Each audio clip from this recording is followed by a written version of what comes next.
So the no-brainer lens that I had to pick was the Sigma 24mm f1.4.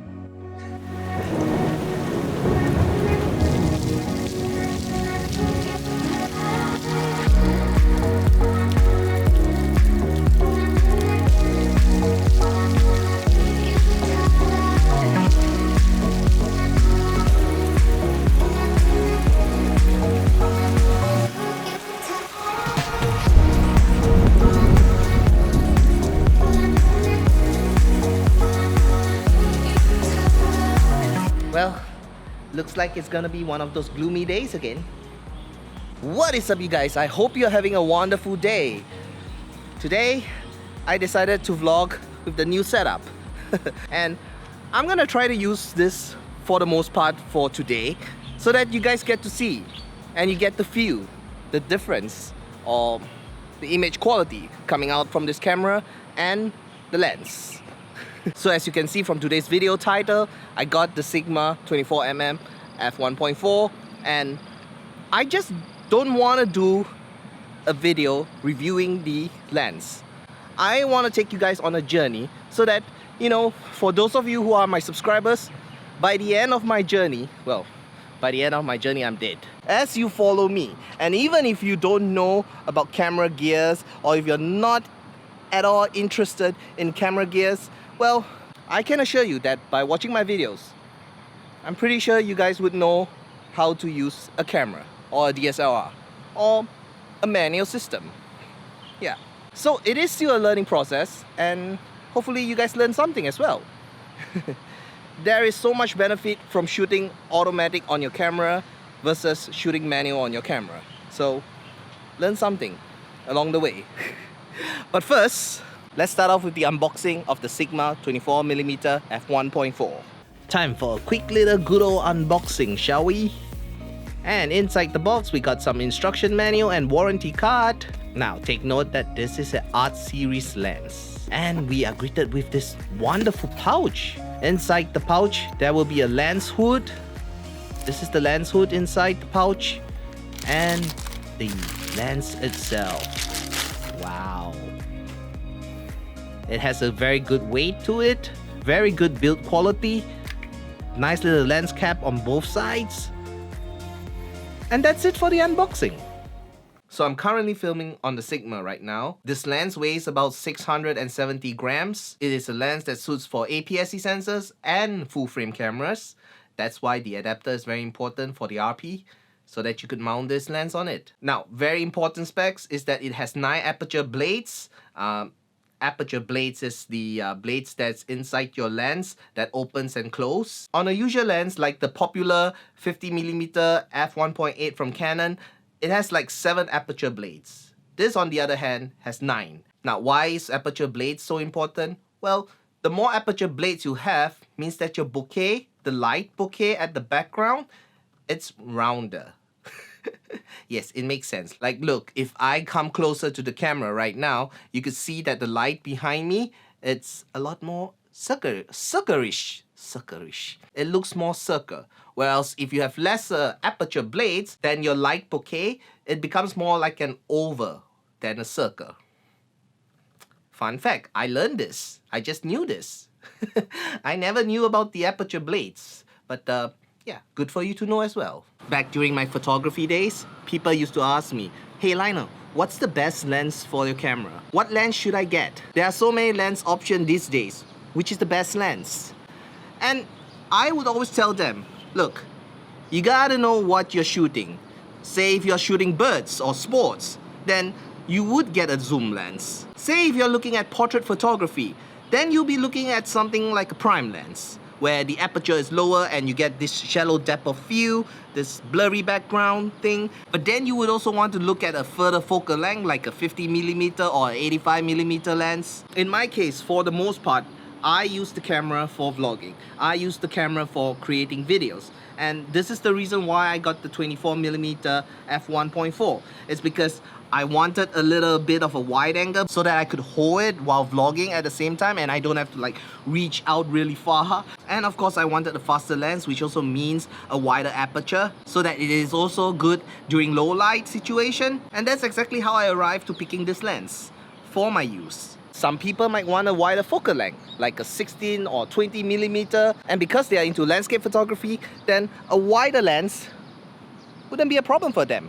They don't even need a fast lens because they would increase their aperture to like f16 or even f22.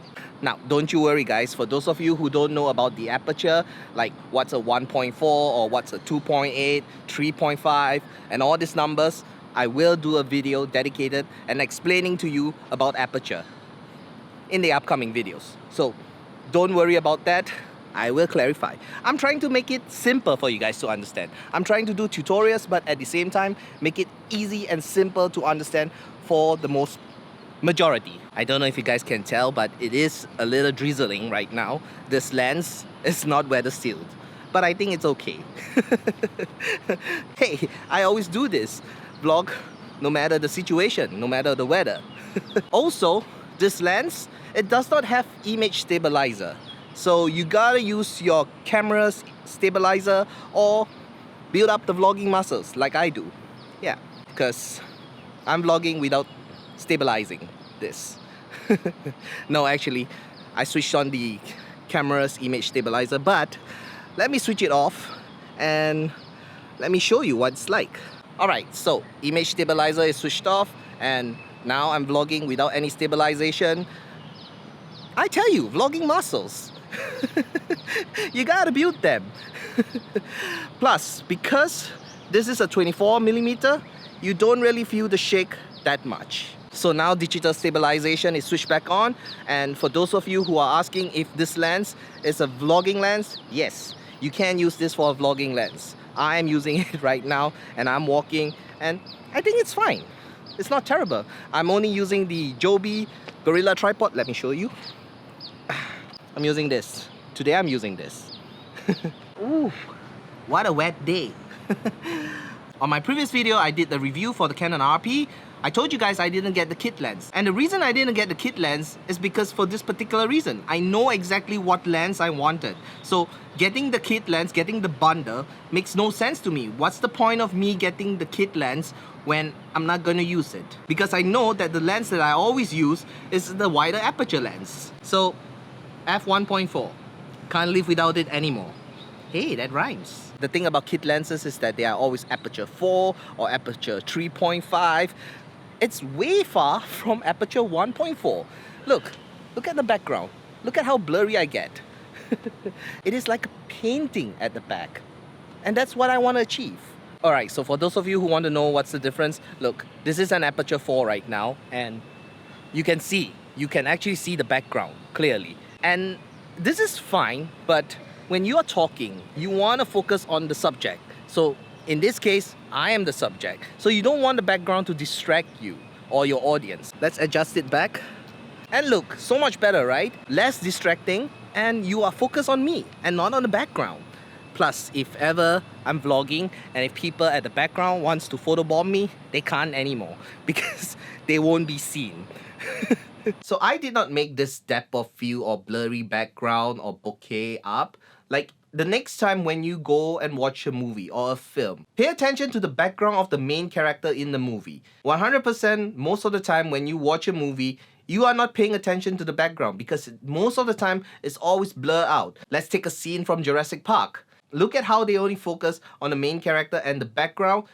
It's a beautiful scenery, but it is all smooth and blurry. The reason why movies do this is because they want their audience to pay attention to what they want them to focus on. Let's say if I want my audience to focus on me, then I'm talking and everything else in the background should be not distracting. Now let's say I want you to see something at the background here, then I just tap background and I will be blurred, but you could see like, hey, this is the light I'm talking about. This is what I want you to focus. This is what I want you to see. And if I want you to listen to what I'm talking about again, then I focus back onto me. And this way, nothing is distracting because the audience know what they are supposed to look at. I just screw up your movie experience. all the time when I go watch a movie, I would always pay attention to the camera angles, pay attention to like, oh, this is a drone shot. Oh, they're using a slider. Oh, they are using a dolly shot. It's quite distracting when you're watching a movie and you have to pay attention to what camera they use, whether it's a 35mm or a 50mm. Oh, they are not using a gimbal because it's an action shot right now, so there will be lots of camera movement and camera shake. Yeah, I do that in the cinema, sadly. So one of the downfalls of shooting in a wider aperture like a f1.4 is that during the day, you may need an ND filter because it would be too bright. It will be overexposed. But at night, it's fine without the ND filter. If you don't know what an ND filter is, it's basically a sunglasses for your lens. That's basically it. I actually did a video of this when I went to the Jewel. Oh, I am glad that I decided to do vlogs with a topic. Because like, it is days like that when it rains the whole day, and what am I gonna do about it? So it is good that every vlog now I have a topic and I get to teach tutorials. As you can see, it's early in the morning right now and the sun is coming up and I'm starting to get overexposed soon. So you gotta use an ND filter. Alright, let's head back home and make use of the studio because it seems like I can't do anything today with this rain. But we have to make use of the studio because I put so much work into it. So let's go!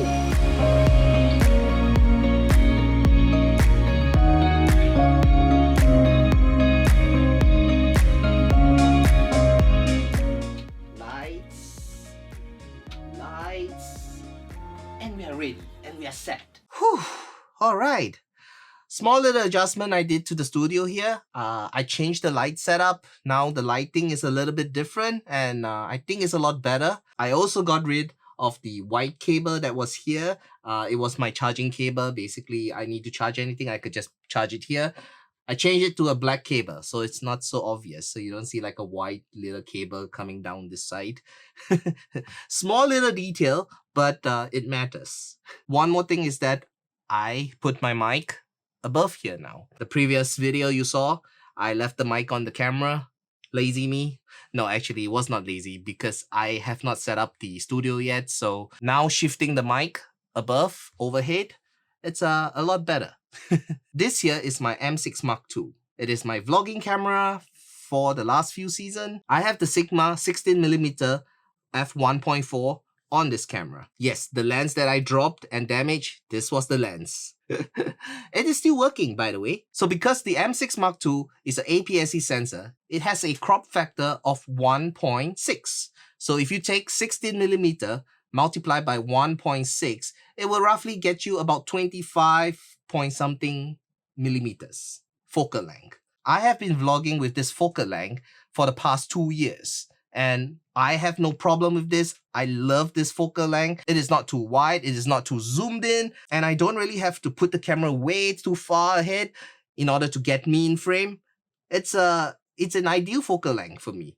Because the focal length is about 25mm, there is very little distortion. When we talk about distortion, you look at a wide angle lens, GoPro for example, you will see the image curvy on the edge. And of course, aperture 1.4. I could never live without aperture 1.4 right now. Like everywhere you go, an aperture 1.4, you can do it. Day or night, no problem. So moving to full frame, I already knew what focal length I wanted. And of course, what aperture I wanted. So the no-brainer lens that I had to pick was the Sigma 24mm f1.4. I mean, come on, I can't move from APS-C to full frame and have the full frame perform worse than the APS-C. So it had to be this lens for me.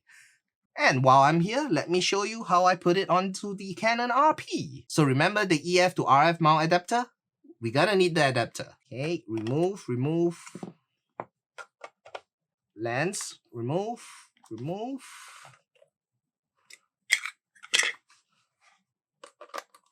And here we are. Here is the Canon RP with the Sigma 24mm f1.4. This is my vlogging gear right now. Now, if I were to compare it with the APS-C and the full frame, of course the APS-C is lighter. The full frame, definitely a lot heavier, but that's what I gotta deal with, right?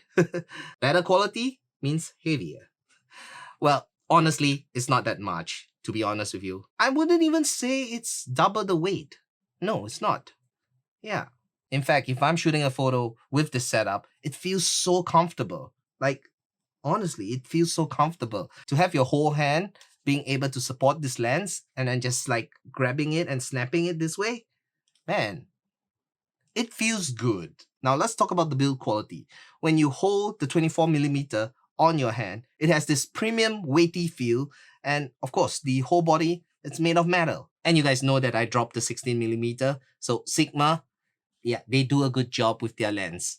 Very well built, and I can say they are drop proof.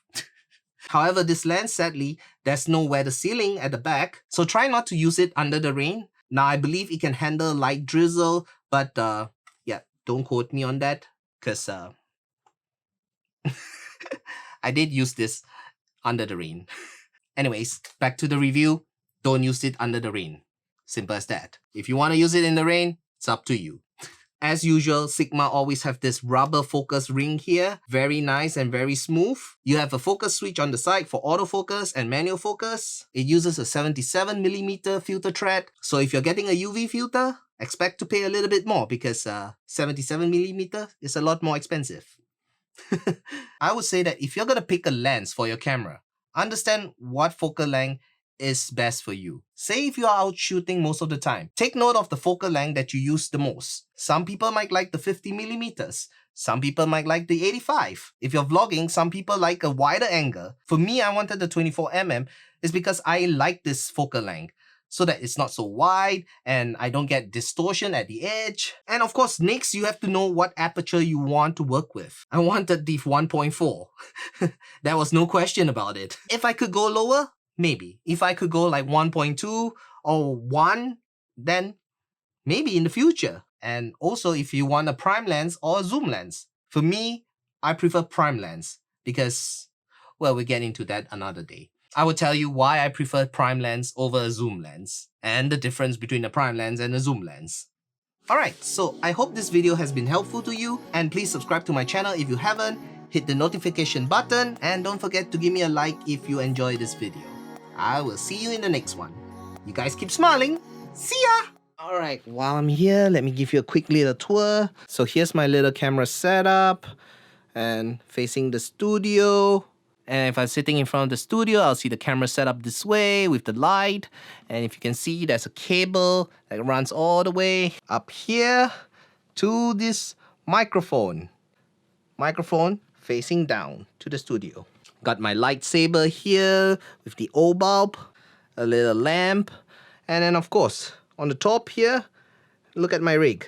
I added a light over here, and then over here as well, there's another light. And on the top here, this is a camera rig. If I want to mount a camera on top and do a product review, it'll be down here. On the left side, I got my laptop over here. Secondary laptop. My main laptop is over there. And this is what vlogging with a full frame camera with the Sigma 24mm f1.4 looks like. People do say that the focus, it does make a little bit of a noise, but can you actually hear it? If I move closer. Yeah, you probably could hear a bit because we are in the studio and it's quiet here. But let's say if we are going out and we are doing outdoor vlogging, then you don't hear it so much. It's not so obvious. Good that the Rogue VideoMic Pro Plus doesn't capture the focus motor of the lens so much. But hey, it doesn't bother me. As long as you give me aperture 1.4, I'm satisfied. I mean, seriously, vlogging with a full frame. That's next level, guys. I feel it's not bad. I feel like I did a good job with the whole studio setup.